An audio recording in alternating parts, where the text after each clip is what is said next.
Fala galerinha do sétimo ano, tudo bem com vocês? Estamos aqui dando início ao nosso capítulo 2, último capítulo do quarto bimestre, práticas de aventura urbanas, tá bom, gente? Nesse capítulo nós iremos abordar dois esportes, certo? Dois esportes referente a práticas de aventura urbanas, para que vocês possam aí tentar estar fazendo durante toda a vida de vocês. Só relembrando que a educação física não é um componente curricular que serve somente para passar de ano, mas principalmente para a vida toda de vocês, como busca de longevidade, de uma consciência corporal, de saúde, entre outros objetivos, tá bom? Então, nesse capítulo, gente, nós vamos compreender o skate e a patinação, compreender que o equilíbrio ele é essencial tanto para o skate quanto a patinação, além de outros benefícios físicos, tá? Vocês podem estar pegando o livro de vocês aí, certo? Atividades ARA, você vai lá na capa do capítulo 2 com o seu smartphone, na parte da capa do capítulo com o seu RA e vai fazer uma atividade aí bacana. Atividades do livro 1, 2, 3 e 4 questõezinhas aí para vocês estarem respondendo sobre o tema, tá ok? Então vamos iniciar. Gente, o conteúdo está um pouquinho extenso porque neste capítulo está abordando dois temas esse que está um pouquinho reduzido no livro de vocês, mas que a gente vai tentar dar uma aprofundada aqui para que vocês possam ter um melhor entendimento, a melhor compreensão deste esporte. Nós vamos falar do contexto geral, tá? Do que o esporte aborda, desses dois esportes, do que eles abordam para a sua vida. E deixar um pouquinho esse conteúdo técnico de manobras, entre outros fundamentos técnicos, um pouquinho de lado, porque o intuito aqui é ver o benefício que esse esporte traz, tá? Então vamos lá, gente. O que é o skate? O conceito de skate é um esporte radical, muito praticado atualmente. Consiste em realizar manobras deslizando sobre o solo, com ou sem obstáculos, equilibrando-se sobre o skate. O skate é uma prancha, tá? Aqui no Brasil chamado de shape, que possui dois eixos, trucks, rolamentos e 4 pequenas rodas, as rodinhas, tá? Mais do que um esporte, o skate se tornou um estilo de vida.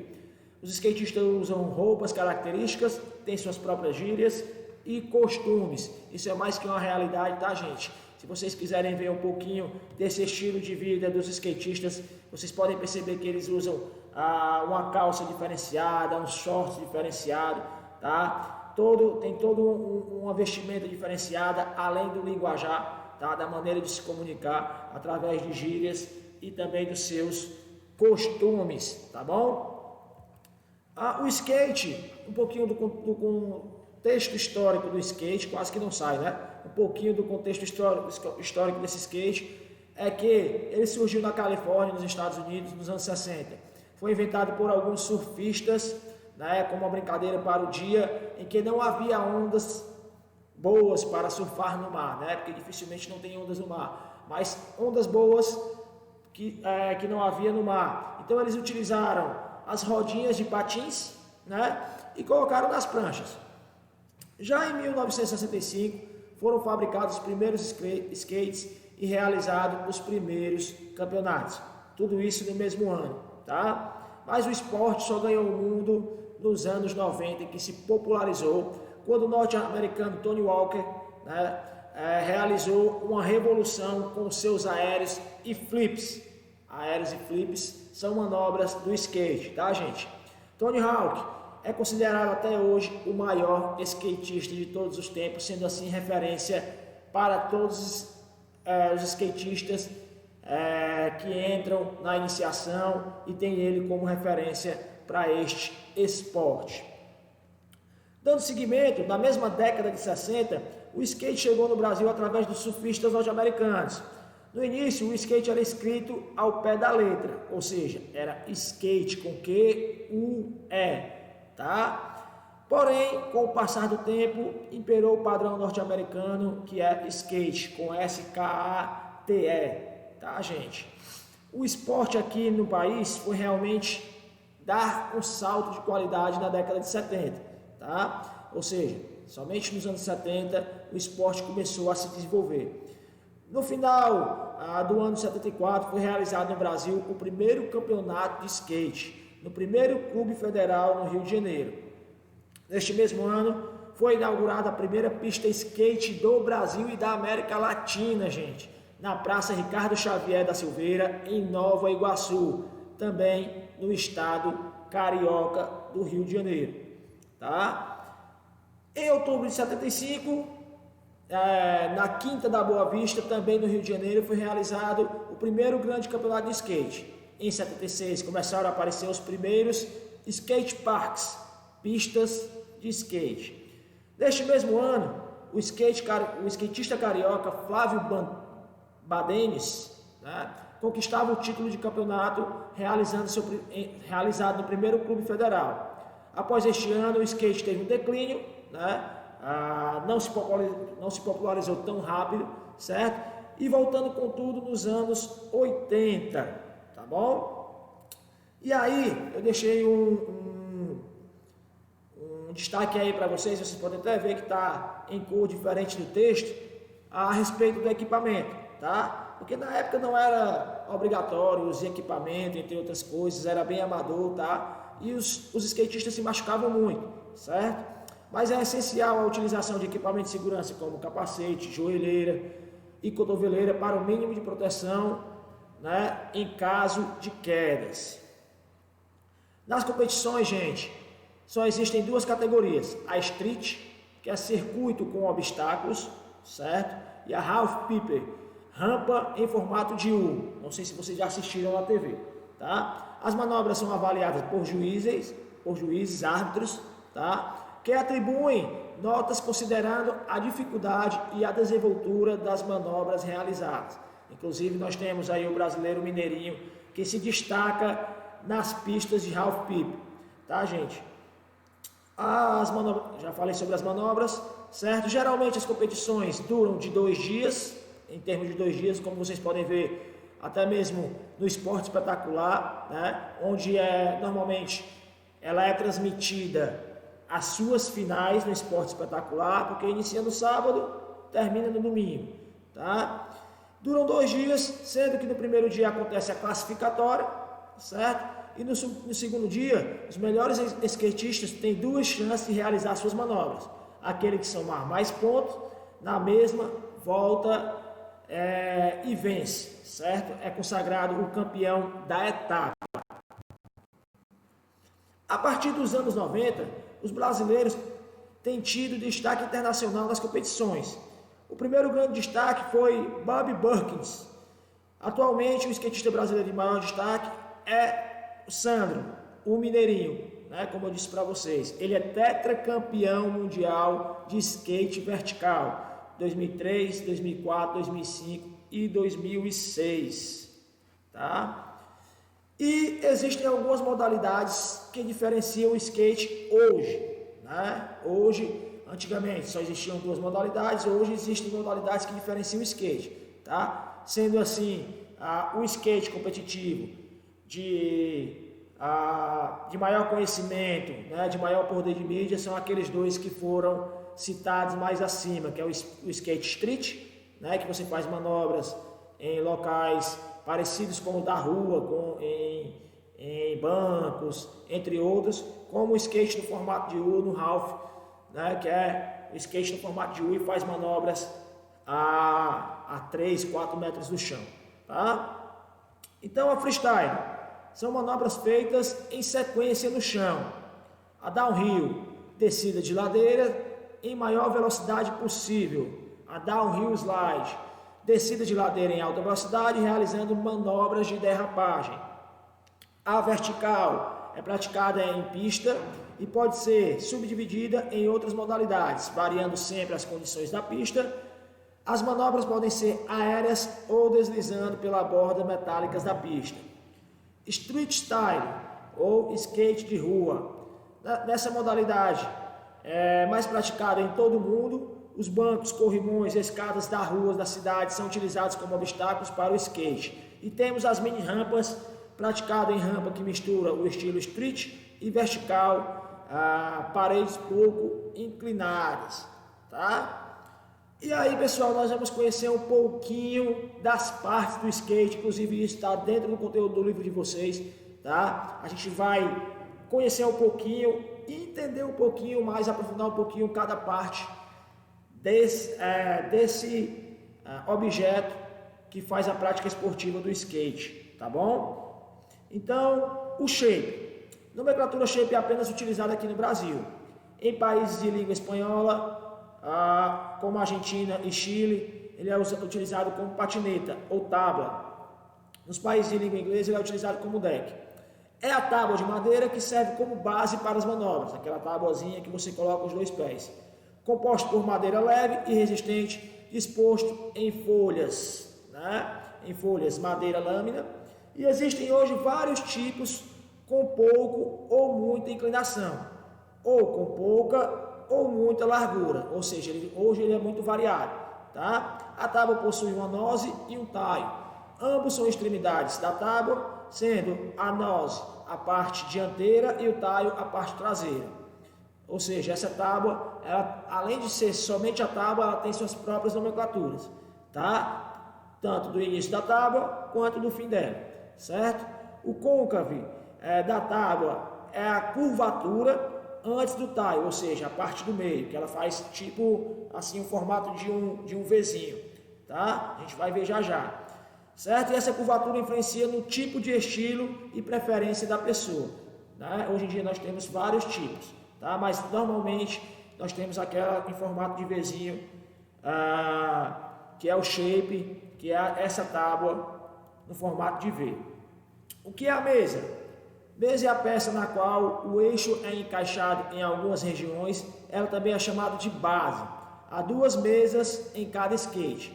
Em cada uma das mesas tem uma cavidade onde se devem colocar as chupetas. O que são as chupetas? Parte integrante dos amortecedores. É importante frisar que a base ou mesa é parte integrante do conjunto denominado truck. E aí nós vamos conhecer o truck, que são os eixos do skate, né? A parte onde se encaixam as rodas, os rolamentos e os amortecedores que amenizam os impactos de pulo. Os amortecedores são 4, né, um par por truck em cada skate, que são postos na parte superior pontiagudas dos trucks. 2 em formato circulares, que são postos entre as mesas e o truck. Outros 2 de forma irregular, uma parte maior do que a outra, que são utilizadas entre os trucks, tá, pessoal? E aí fala um pouquinho da questão dos valores e das classificações dos trucks, vai de 95 até 100, né? São mais macios entre 96 e 97, certo? Ou mais próximos de 100, que são mais duros, entre 98 e 99. Esses números vêm acompanhados de uma letra que pode ser ou A, ou B, ou C. 98A, tá? 98B, ou seja, não existe uma combinação, tá? As rodas. Claro, as rodas é uma das partes essenciais, porque sem as rodas não poderíamos utilizar de forma street, ou seja, na rua, certo? Existem vários tipos de roda, marca e tamanho. O tamanho das rodas é muito importante, pois as rodas, as maiorias são mais estáveis, porém menos velozes. São indicadas para iniciantes, e rodas menores possuem maior velocidade, porém se perde a velocidade mais rápido e possuem menor estabilidade e são melhores para chão liso. Ou seja, de acordo com a roda ela sendo maior ou menor, aí vai determinar a característica dela.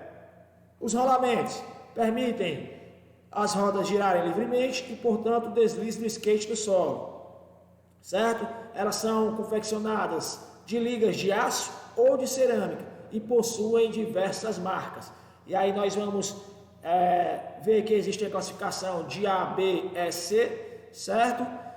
Ou, né, A, B, E, C ou ABEC, certo? ABEC 1, ABEC 3, ABEC 5, ABEC 7, tá? E aí determinar de acordo com a sua classificação. Isso aí é bom vocês darem uma lida, uma frisada em casa, porque com certeza deve cair na prova de vocês, tá? Nós temos os parafusos, que são responsáveis por fixar as partes do skate. São 4 em cada eixo, né? Somando um total de 14 parafusos, 8 para prender os 2 eixos e 4 para prender cada eixo, certo? Nós temos a lixa, né, que fica aderido à superfície da tábua, né, que ele é até mesmo antideslizante, que aumenta o atrito entre o calçado e a tábua do skate, assim diminuindo o risco de queda do praticante, tá? E aí nós podemos ver de maneira melhor todo esse aparato do skate, tá? A prancha ou tábua, certo? Que é essa parte aqui, tá? Aqui nós temos a lixa, tá certo? Que é essa parte preta, normalmente é preta, né? Nós temos os parafusos, tá? Que é preso aqui entre o truck, né? Entre a base e o truck, tá certo? E aqui embaixo nós temos, ó, o truck, né? Que é essa base aqui que segura as rodas, tá? Nós temos o rolamento, certo? Que fica um pouquinho mais próximo ao truck. Aí vem a roda, tá? E nós temos o space e rolamento, que são 3 tipos de rolamento e o parafuso, 2 tipos de rolamento e o parafuso, tá? Para fixar aí a roda direitinho e evitar que ela saia, tá? E aqui embaixo, tá? Nós temos essa base ou rise page, tá? Que ela é fixada para tentar aí preservar a tábua do skate, tá bom, gente?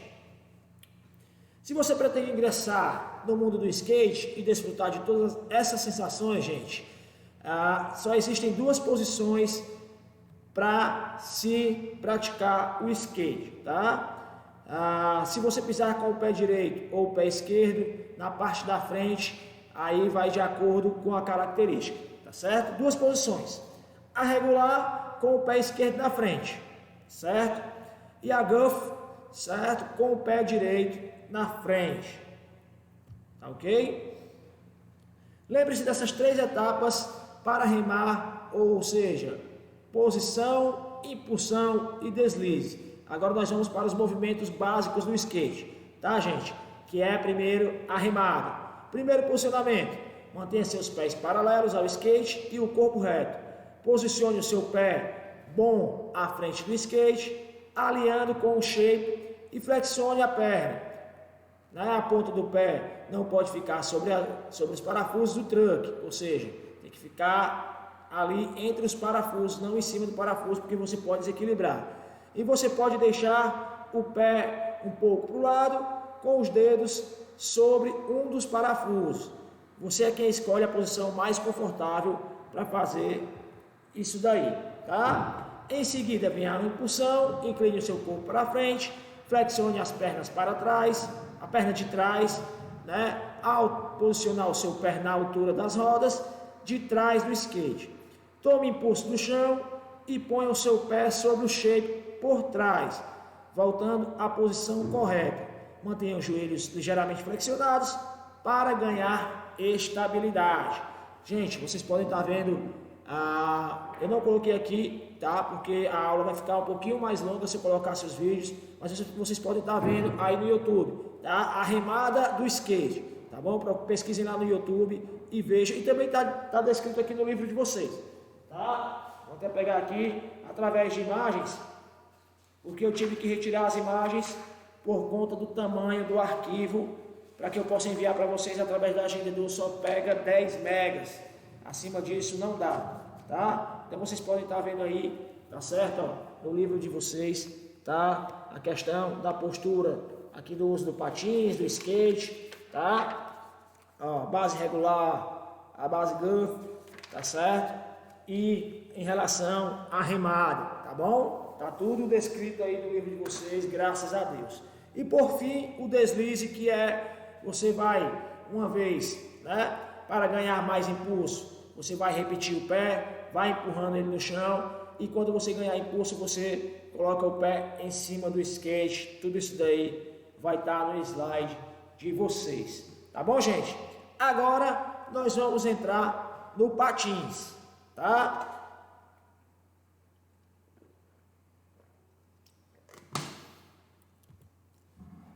Conhecendo um pouquinho no contexto histórico do patins, né?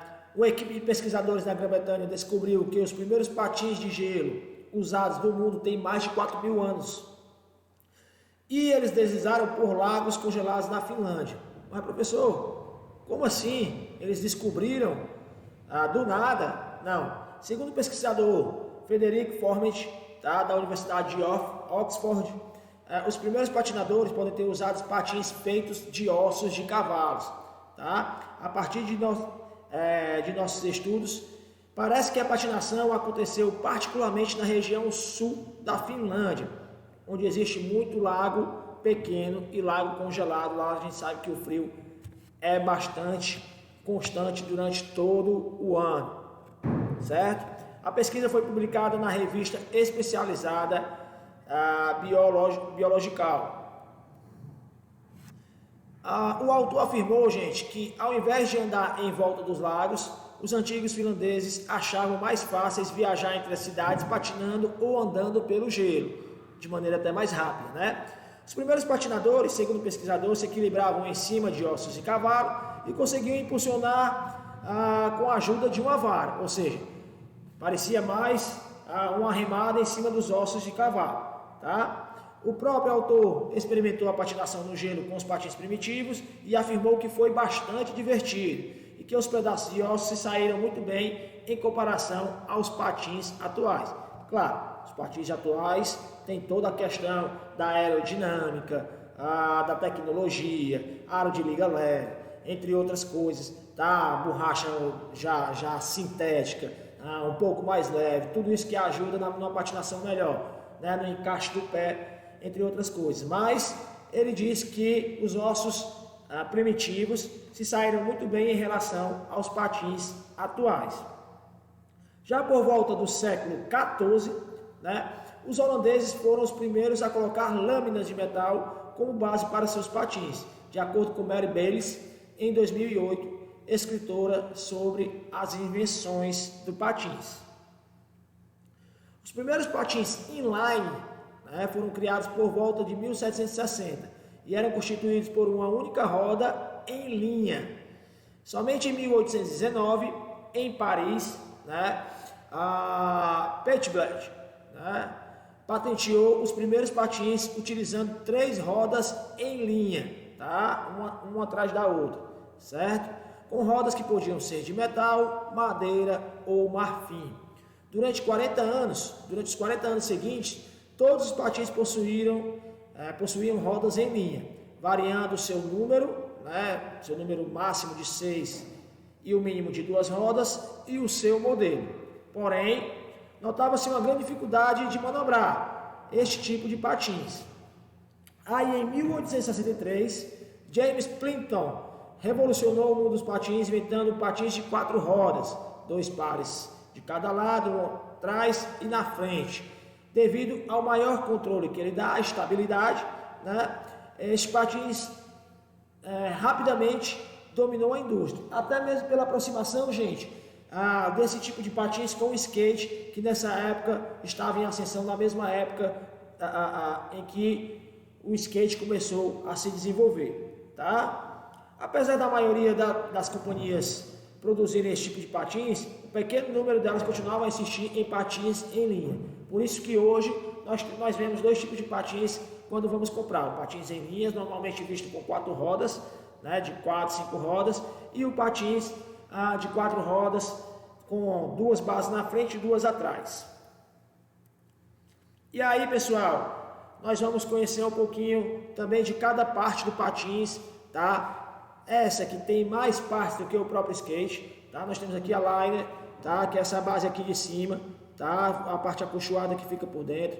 Nós temos o cuff, essa parte reforçada aqui por trás, a bota, né? Essa parte de plástico que encaixa o liner, né? Nós temos a fivela de cuff, a fivela do pé, o cadarço, certo? Nós temos essa base, que é a base que segura as rodas, nós temos as rodas, nós temos os espaçadores das rodas, tá? O rolamento, certo? Como vocês podem ver aqui na imagem, tá? O rolamento do patins, tá certo? Que eu não estou destrinchando tanto quanto o skate, porque senão ia ficar muito mais conteúdo para vocês e pouco tempo para estudar, tá? Aqui nós temos o parafuso das rodas, certo? Os freios, olha que legal o freio do patins, tá? Ele é colocado numa base atrás, próximo à última roda, certo? Nós vamos ver já já a maneira correta de frear, tá bom, gente? E aí nós temos a questão da posição de base, né, que é a postura inicial que se faz antes de qualquer técnica. Para obter uma boa posição inicial, é importante ter uma correta flexão de joelhos, ou seja, não é uma flexão total dos joelhos, tá, gente? É uma base, tá? Uma pequena flexão dos joelhos para que você se mantenha equilibrado sobre os patins. Né? Os patins devem estar separados na largura do punho, né? E em guia central das bases. Para obter a flexão ideal dos joelhos, como eu disse para vocês, é necessário que você tenha os seus pés na ponta do patins com maior peso nos calcanhares, porém sem levantá-los. Se você levantar, você vai escorregar e cair de bumbum no chão, certo?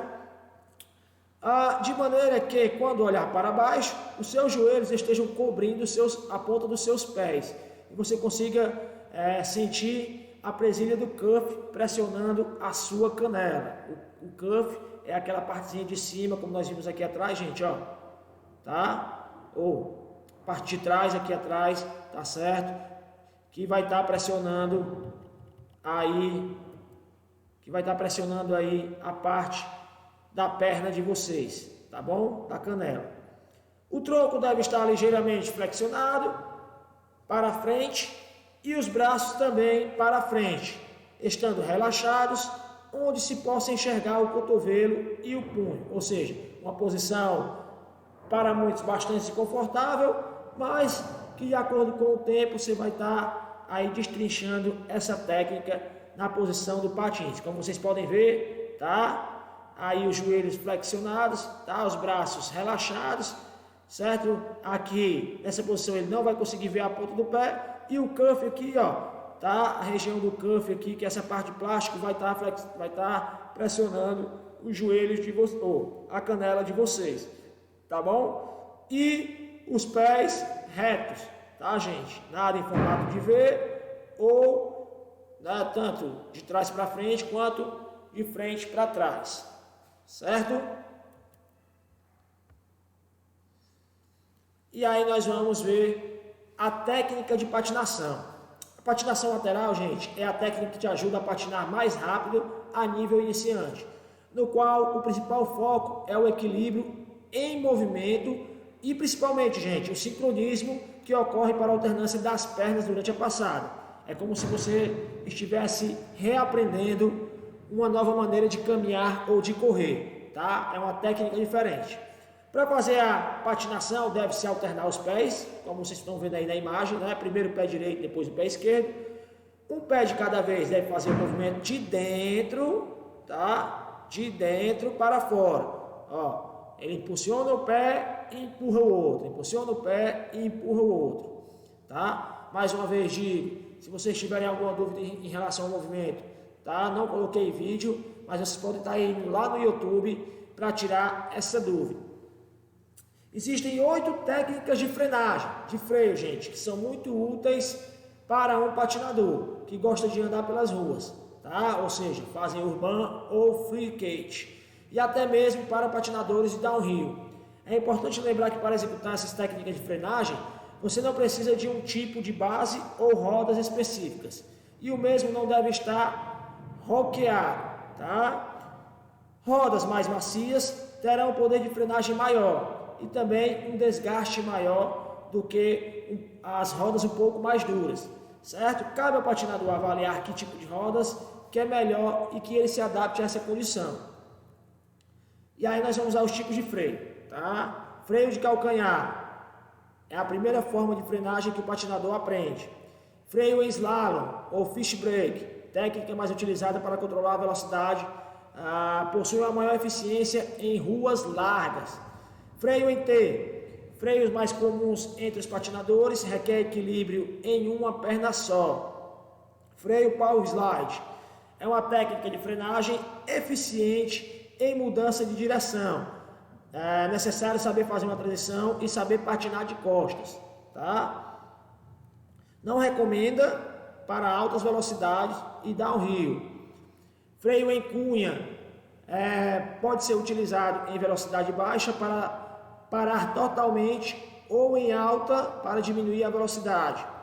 Freio SUL ou freio slide, o freio SUL slide é a primeira técnica de frenagem em slide que realmente permite que você pare totalmente em uma ladeira com maior inclinação.